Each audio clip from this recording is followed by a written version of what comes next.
I'm really excited for this panel. This will also be part of our Food Talk podcast series, so we'll be airing that very soon. We've talked a lot about farmers today, and I think that's so important, but this discussion is really going to focus on workers and food service workers and the challenges and the struggles and opportunities that they have in making the food system better. So the folks you're going to hear from today are amazing. Keith is a hero, Brigette is a heroine. They're both working to make the voices of workers heard more profoundly. They've had some great wins over the last week or so that we'll talk about later. But I just want to introduce them very briefly.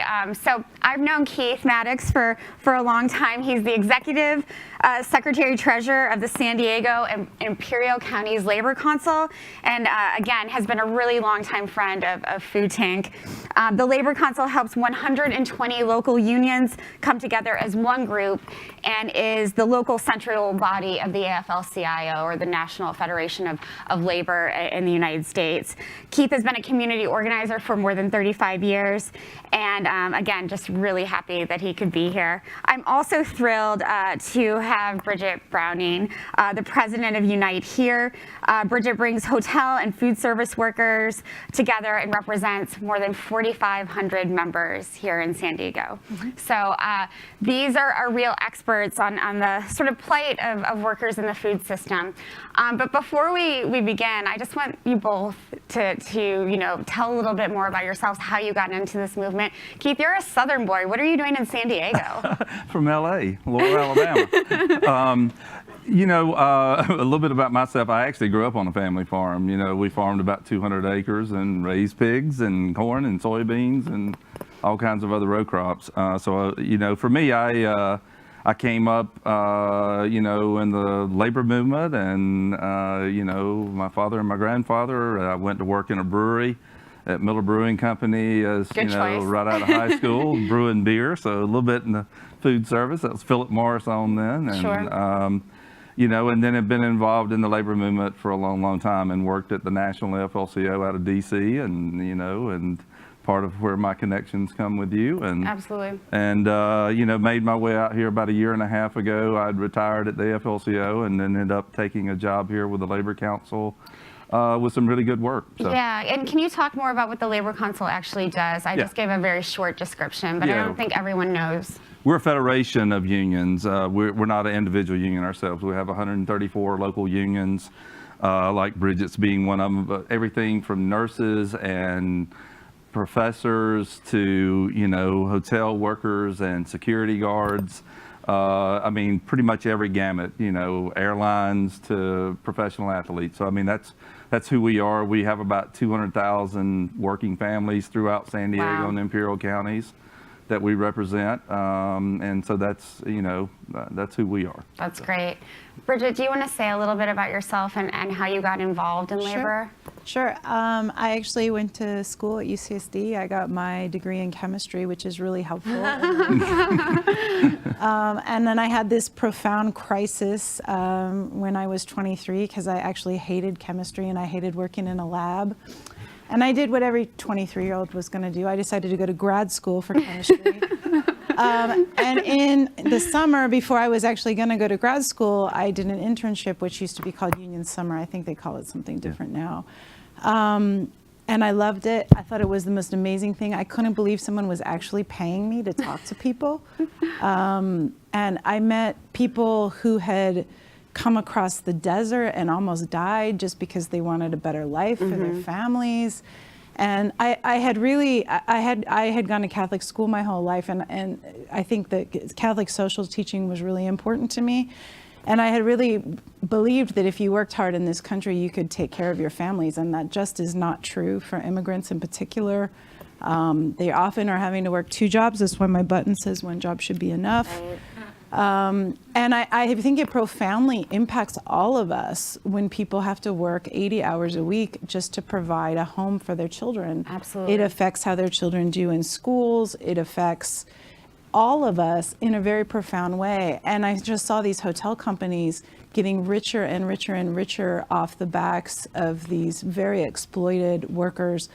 And I was just decided, you know, this is my calling. I'm going to get as much money out of their paws as I can.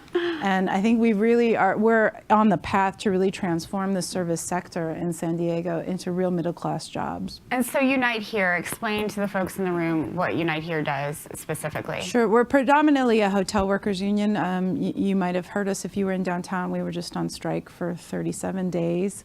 And we also do food service and gaming workers, but predominantly we're hotels, and we're actually over 5,000 now. Oh, I'm sorry. That's It's great. okay. Congratulations. Yeah, it's very exciting for us. So I'd like you both to sort of paint the picture of what sort of a day or a year in the life of a worker is, because as you said, it's often, you know, they have to have more than one job. Can you just sort of paint the picture of what it's like to be working in food service in San Diego?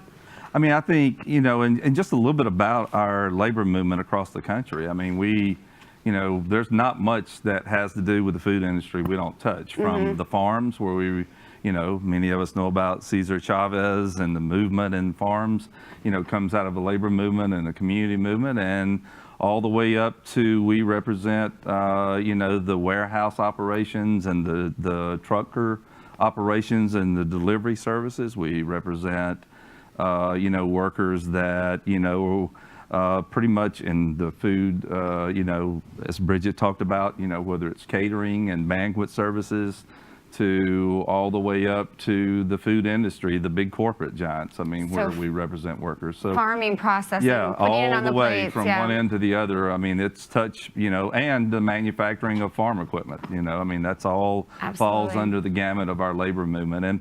But a day in the life of workers. I mean, I'll use a prime example for those that's from in San Diego. I mean, you're talking about a beautiful city, you know, and a wealthy economy. But you're talking about, you know, the average per capita for an individual worker in the city of San Diego is $36,000 a year. The average home price, $600,000. The average rent for a 2-bedroom, $2,800 a month.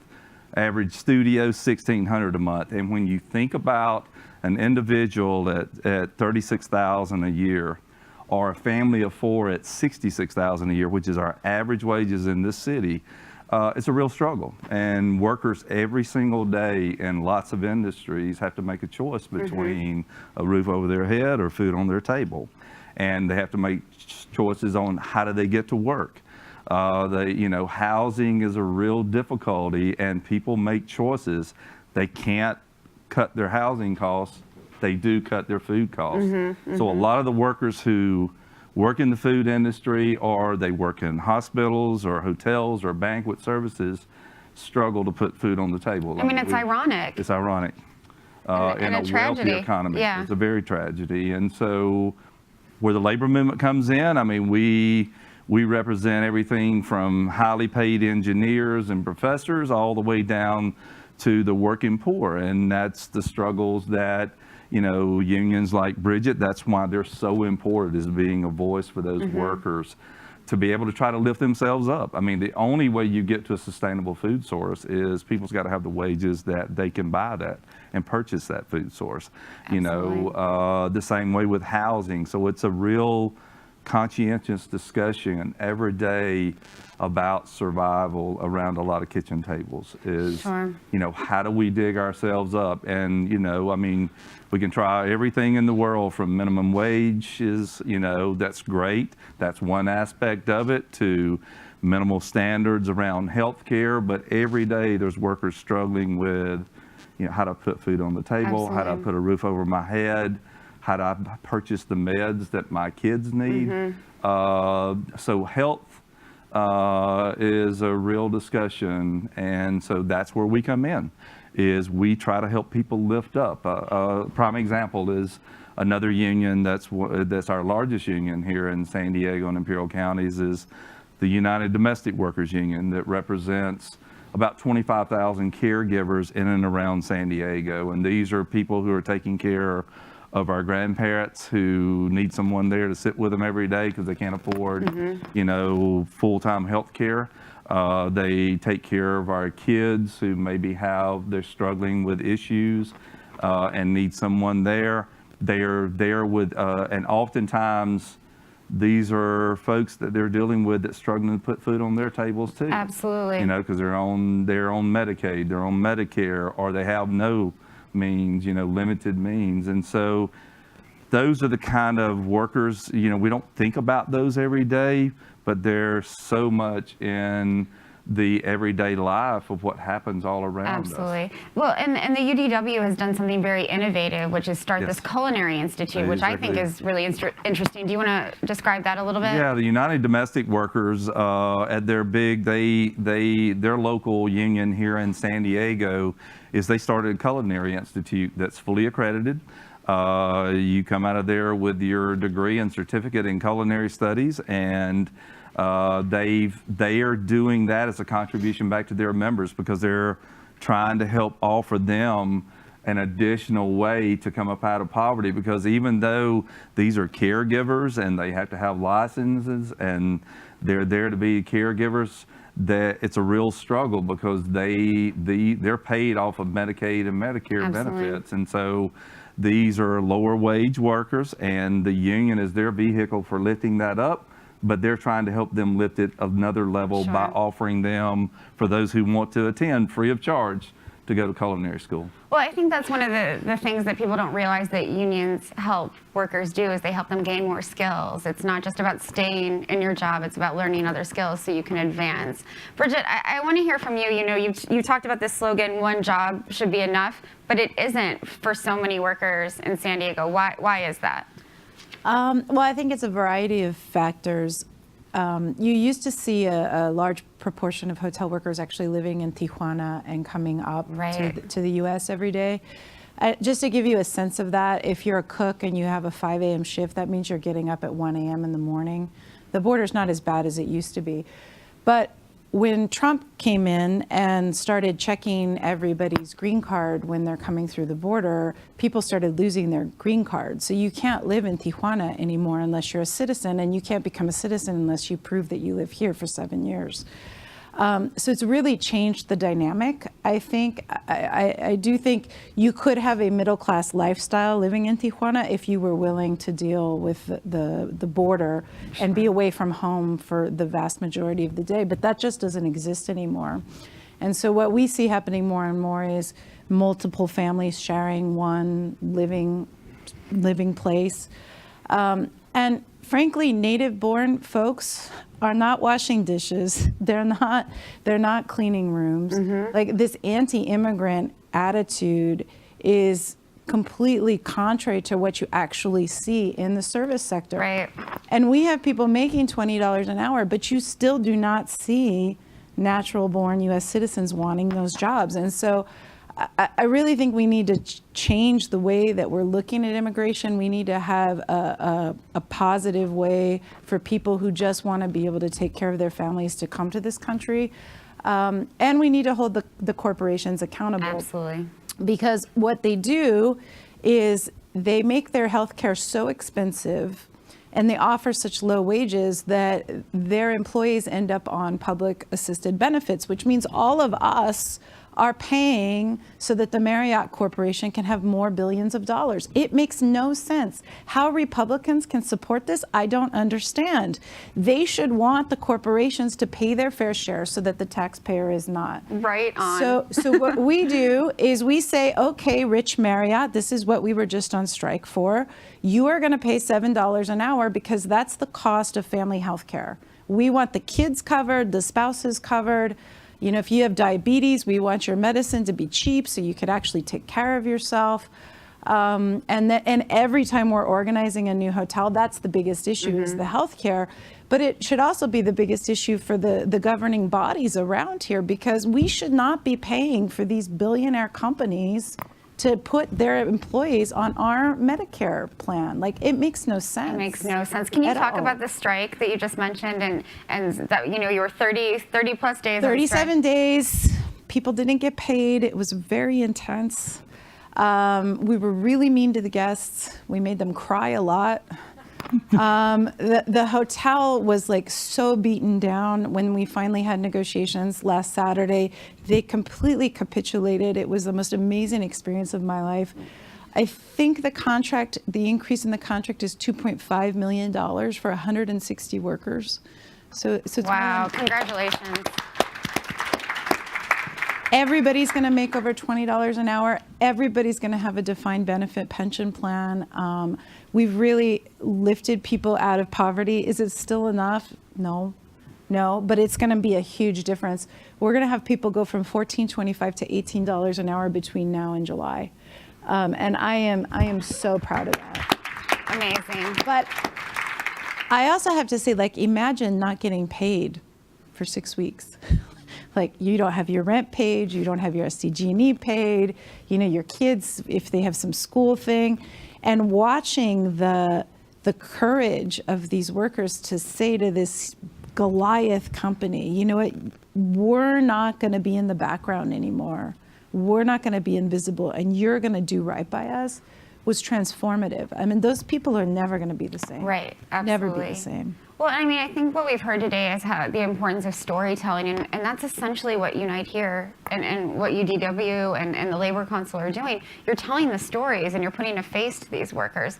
But why don't Republicans get it? Why did it take Marriott 37 days? Well, I think they thought we would collapse. Like, I think they thought a lot more people would break the strike. And frankly, if we had had a decent group go in, it would have been really hard for us to overcome. That didn't happen, thank God. I think that the power structure is so used to just having it their way that they can't even fathom looking at things from a different perspective. I mean, Pete Wilson was our mayor, for God's sakes. There are still people here in this city that think Pete Wilson is still the mayor. Like, literally, they still think it. It doesn't matter that they get killed in the elections and that the electorate is completely changing and that white men are soon going to be irrelevant. Sorry if there's any white men. That's not really good, though. But like, they don't get it. Like, they don't understand that they don't have all the control anymore. And I think you got to rip it out of their hands, because they're not going to give it up easily. Absolutely, absolutely. Keith, but before we move to questions from the audience, I just want you to sort of, talk about what the Labor Council does, especially during this time of year. It's the holidays. Yeah. You've had workers who were just on strike who weren't getting paid. How does the Labor Council help, them get by? So, I mean, prime example with Brigette. I mean, partly what was allowed us to keep the workers together was we were able to raise money through the labor movement, and we helped pay people's mortgages and their car payments and survival money. The union was also doing that, but that was the Labor Council working with Brigette, helped put that together, and we did the fundraising, and we kept just enough ahead of it to help people sustain during this. We also did a food drive where, thankfully working, through our connections, we were able to deliver about 10 pallets of food right off the bat of, sustainable, dry food, and more squash and three pallets of spaghetti squash. Huge Amazing. spaghetti squash. There's Had a lot of spaghetti squash. But it was fresh. I mean, but that was connections, some of ones that you talked to here today, helped us with that behind the scenes. So that's one thing. And then I'll use a prime example is we now move into the season, that everybody should be relaxing and enjoying life and having food on the table and, a little bit of money ahead for their kids to have a few toys. But you find out even in the labor movement where we have done so much to try to help people, you have people that's falling behind every day. I mean, just like Brigette, they're moving from 14 to 18, but her 18 gets you to that $37,000 a year mark, and the cost of housing is just killer in the city for you to be able to live here. And so we do a food and toy drive at our Labor Council where we will adopt in the next about 3 weeks from now 650 families here and in Imperial County. where they will get turkeys and all the fixings, the fresh vegetables and canned goods and, all the things for a Thanksgiving dinner for a family, so this is the full meal. And then we also then provide, toys to their kids by age group, from bicycles to toys to games to books. A lot of books that our people are focused on now, for and these that's kids. workers supporting other workers. That's workers. That's all done internally within our labor council and our labor movement. We raise the money. We do it at Qualcomm Stadium, and then in the Valley, we do it at our Electrical Workers Union Hall in the Valley, and people, we have people set up to come in. They've gotten, a voucher to come in and pick that up, and it's just amazing watching people just tear up, Absolutely. Getting those kinds of things for their families, because it's a big deal to them. And then we actually have a full-time food bank for workers right here in San Diego, where we are partnered with United Way. It's a 35-year partnership, Unions United. That's an agency of ours that has a full-time food bank that not only provides food, but they help pay electrical bills for some of the families, where we have services that we raise the funding and all to do this, and like the SDG&Es and those corporations through foundation dollars help us, offset bills, whether it's primarily utilities and power and water. So those are the kind of things. And then at the United Domestic Workers, we've worked with them. They've got their own, food bank that they have now set up to help sustain, because these are people that just don't make enough income to survive. And they've made a huge difference because they actually are paid through the county. So they do collective bargaining and negotiations with the county of San Diego and Imperial.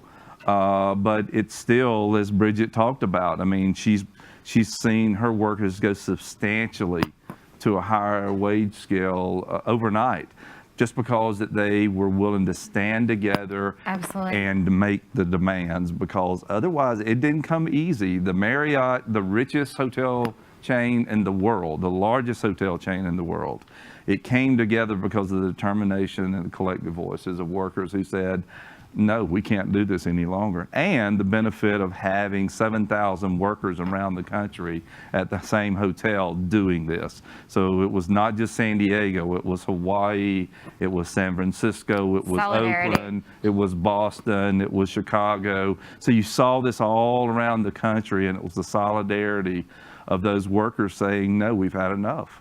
And the reality is, one job should be enough, but it's not in too many situations. That's amazing. I do want to get to questions from the audience. I mean, I think what we're hearing is the importance of unions. I don't know why any union gets criticized, but I come from parents who were part of the labor movement. So I just want to open it up right here first. Hi, thank you. This brings to mind the pesticides school applicator that just won against Monsanto. Won a $289.2 million verdict, was reduced to $78 million. But it makes me think of all the school pesticide applicators, all of the farm laborers that are working in the fields when, a truck goes by and sprays and they have to go out in the field 2 minutes later, bare hands, no masks. They're breathing in these chemicals. They go home and hug their kids. Could there be a coordinated effort where these farm laborers or these school pesticide applicators, just say, we're not going to do this anymore. And then they're standing up for not only themselves and their families, but for the people that they come in contact with, and the other kids on the schools. Have you guys thought of those laborers? Yes, I mean, I would say that, when Cesar Chavez and the whole farm workers movement started, it started, yes, wages were at the core because it was terrible. It was even worse then than you see today. But what you did have too was they fought back around the whole pesticide issue for exactly that reason, and that was part of the whole movement. That's been a tough movement, because so much of it is migrant workers because You know, I mean, a lot of them come in and they threaten those workers. I mean, the problem for workers that come into that industry, it's a real struggle because they get threatened with their jobs, they get deported, they get reported. If they try to stand up, you faced it back then, you still face that today. So it's it takes a lot of determination for those workers to stand up. But that is the kind of things they fight for. And I'll do the flip side of it. We have workers who work in a lot of industries that are exposed to the same things. I mean, we have workers who work in those facilities that actually make the chemicals, or we have workers that work in an industry where they're actually utilizing those chemicals. And oftentimes they have no idea. Now, the good thing about having a union is we're really strong on health and safety, and we do full trainings. We train workers on OSHA and inspections, and we know how to utilize the law, but it's still a fight every day and a struggle every day around those issues where workers are being exposed and years later find out that they're getting rare forms of cancer or respiratory diseases that you can't reverse for generations. Any other questions over here? I just want to say first, you're doing great work, and I've got my liberal card with me. But I have a question about the economics for those of us who aren't the Marriott. So I develop and manage farmers markets. I deal with a lot of small farmers who employ a lot of people. Cost of healthcare is going up. Minimum wage is going up, and most farmers are paying far beyond minimum wage because there's so few laborers in the market at this point, so they're having to pay a lot more to get them. Until we're all ready to pay $15 for a tomato, how do you make that math work? Let people buy into Medicare. Yeah, that would be great. So you guys said I mean, the answer is obvious. the taxpayer should be paying. The answer is obvious. That you should just let people buy into Medicare, and I think we're going to get there. I don't know when, but why should we pay these bloated salaries for bureaucrats that work for Kaiser? I'm just saying, I mean, all these people do that. You got a lot of small businesses. No, but if you look at the healthcare industry, what you're paying for are very high salaries for administrators. And if you were allowed to buy into Medicare, you could cut all that out. And I think that's going to happen. I don't know if it's going to happen in 2020, but it's not sustainable. You're going to get to where healthcare is costing $12, $13, $14 an hour. Nobody's going to be able to have it anymore if we don't make some serious changes. It's even for some of the big hotels, it's becoming like that. I mean, we're having to put so much money in healthcare that it's reducing how much we can get for wages. I mean, I do think that, that oftentimes, I mean, the cost of production and for a small business, I get it. Like I say, I came from a family farm, so I understand it. I came up during the times that we watched all of our family farms in the 70s transition to the corporate giants. I mean, who you kind of like pushed, I watched our family farm be pushed out of the business like so many others. But I think that, the cost of our food, is, I mean, a lot of things impact that. I mean, part of it is we do pay a price for corporate giants owning this because they are profit making as well. And so, and sometimes workers are paid a fair wage and sometimes they're not. I mean, it is a discussion that that I know is a struggle, is to figure out how do you bring wages up without driving the cost to a level that's not sustainable. I think part of it is you have to get to industry standards. I mean, that's kind of what the union movement has done. Labor movement has done over the years. Is once you're able to set industry standards so that everybody's paying equal shares in the same amount, it's much easier to balance out the prices across the industry. I do hear what you're saying, though, from a perspective of small family farms, and it is a worthwhile discussion about how do we get there. I also agree, though, Brigitte's onto something. I mean, healthcare is one of the highest. That is one of the biggest cost factors facing companies, from small to large. And the competition, the lack of competition, which we would argue when you go into industry after industry, or state after state, those legislators are dominated by the industry, and they divvy up turf oftentimes. I mean, you go into many states where in the South, Blue Cross controls 90% of the market. Sure. So there is no balancing of that. Opening up the Medicare system and allowing to buy in drives competition to a whole different level, and it makes it a better sustainable system because you're bringing in younger workers and healthier workers into a system that is primarily older workers and retired. And so that's taking that cost alone out of the picture would make things much more fair across this system. And then it is a worthwhile conversation, though, how do you sustain wages without having to pass it on? But I mean, keep in mind, we oftentimes have farms that don't pay sustainable living wages, and at the same time, the cost is still, it's still going up and up. So I mean, we just have to factor all that into a real discussion. We're not going to take any more questions, unfortunately. I hope you'll catch Keith and Brigette at the reception. We have to wrap up. Please join me in giving them a round of applause. Thank you. Thank you so much.